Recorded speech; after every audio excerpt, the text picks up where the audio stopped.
इस वक्त मैं मौजूद हूं श्रीनगर उत्तराखंड में और पहाड़ की बेटी को इंसाफ दिलाने के लिए ना सिर्फ परिवार, पूरा उत्तराखंड और साथ ही साथ पूरा देश इस वक्त उस परिवार के साथ खड़ा हुआ है। अभी कुछ देर पहले उस बेटी की मां जो है श्रीनगर पहुंची है और यही मौशी में उस बेटी का शव रखा हुआ है। परिवार के काफी सारे लोग मेरे साथ मौजूद हैं, उनकी ताई जी मौजूद हैं, साथ में उनकी चाची जी मौजूद हैं, पड़ोसी मौजूद हैं।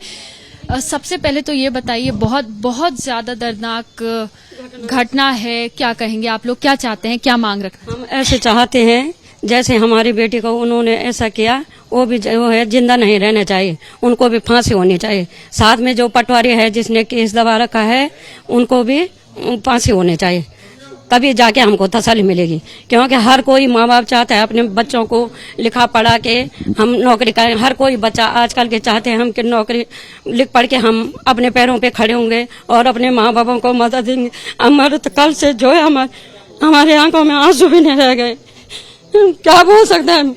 अब एक विधि ऐसी है हमारी कि जहाँ उसका घर है वो होटल तो हमने कल तोड़वा दिया, पर जहाँ उसका घर है उसका घर भी तोड़ दो, जो कि उसको ऐसा एहसास होगा कि हाँ सही बात, गरीबी क्या चीज होती है। अब वो बाकी क्या कुछ नहीं बोल सकते हम। आपकी परेशानी हम समझते हैं। क्या परिवार की जिम्मेदारी बच्ची के ऊपर थी? नहीं, बच्चे के ऊपर नहीं थी जिम्मेदारी। मतलब उसका हौसला था कि मैंने नौकरी करनी है, अपने पैरों पे अपने बलबूतों पे खड़ा होना होता ही है बच्चों के बीच में। जैसे अपने दोस्तों को देख देंगे वो भी जॉब कर रहे हैं, वो भी जॉब कर रहे हैं, तो मैं भी जॉब करूंगी, थोड़ा बहुत मतलब अपना जेब खर्चा निकलेगा।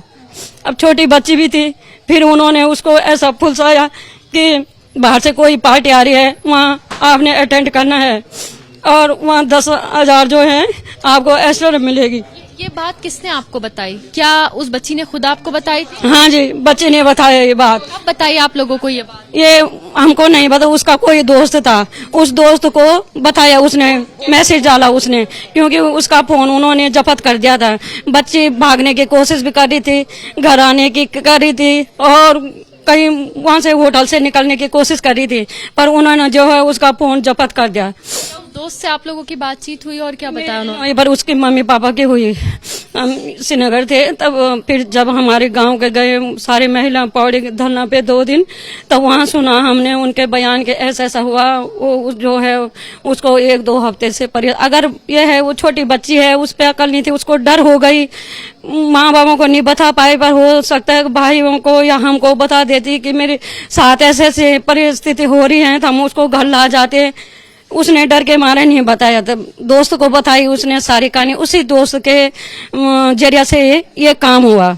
जो उत्तराखंड की बेटी अपने पैरों पर खड़े होने के लिए घर से निकली थी इस उम्मीद से कि शायद वो अपने पैरों पर खड़े हो जाए, और उसके बाद यहाँ देखिए परिवार के बाकी लोग भी हैं। आप लोग मुझे बताइए, आप उनके साथ रहती हैं, आसपास रहती हैं? हाँ, आसपास ही रहती हूँ। माँ की स्थिति बहुत ज्यादा खराब है, रो रो के हाल बुरा है। हम सिर्फ आपसे ये जानना चाहेंगे कि क्या कुछ माँ चाहती हैं?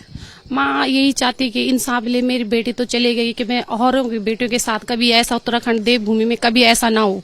माँ की एक ही मांग है कि उनको भी फांसी चाहिए, और उत्तराखंड की जितनी बेटियां इन दरिंदों से सेफ रहे, इन दरिंदों को फांसी होनी चाहिए।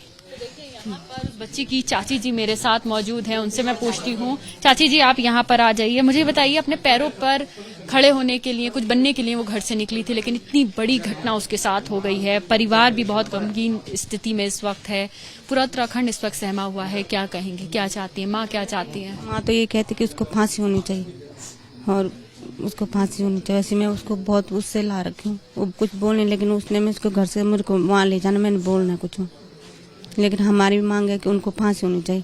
ऐसे दरिंदों को यहाँ छोड़ना नहीं चाहिए। हम दोनों इतने परेशान है, वो चाची और मैं पड़ोसी, खाली हम 3 ही मवासा है वहाँ पे, 3 परिवार है। हम तीनों इतने परेशान हो गए उनके घर से बाहर से, मतलब तो संभालते संभालते हमारी भी हालत खराब हो गई। वैसे भी तो हालत खराब हो रखी, पर इससे और ज्यादा हालत खराब हुई। एक तो बेटी के साथ ऐसा हुआ क्योंकि हमारी भी बेटी थी वो, और दूसरी बात उसकी मम्मी के घर का ऐसा माहौल, तो आपने रिपोर्टर वहां गए देखा होगा उनका घर के किस स्थिति पे वो पाला, क्या किया उसके मम्मी पापा ने, वो ही जानते हैं उनका ये। अब आज की डेट में ऐसा हो गया उसकी बेटी के साथ कि कोई बताने की हमारी हिम्मत नहीं हो रही, तो वो क्या बताएं। पर सारे उत्तराखंड के भाई बहनों से मैं हाथ जोड़ के विनती करती हूँ कि उसको जल्दी से जल्दी सजा दी जाए।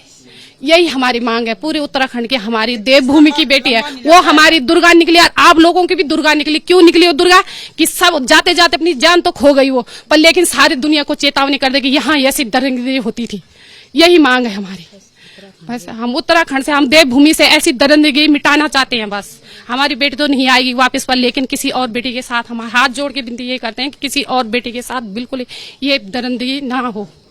देवभूमि में जिस तरह से ये एक बड़ी घटना हुई है, उसको लेकर लोगों में गुस्सा है, लोगों में आक्रोश है। परिवार के लोग मांग कर रहे हैं कि देवभूमि में जिस तरह से ये घटना हुई है और उस बच्ची के दोषियों को कड़ी से कड़ी सजा होनी चाहिए, फांसी की सजा होनी चाहिए, क्योंकि जो बेटी अपने घर से पैरों पर खड़े होने के लिए निकली थी, आज वो इस दुनिया में नहीं है। उसके लिए इंसाफ की मांग इस वक्त पूरा देश कर रहा है।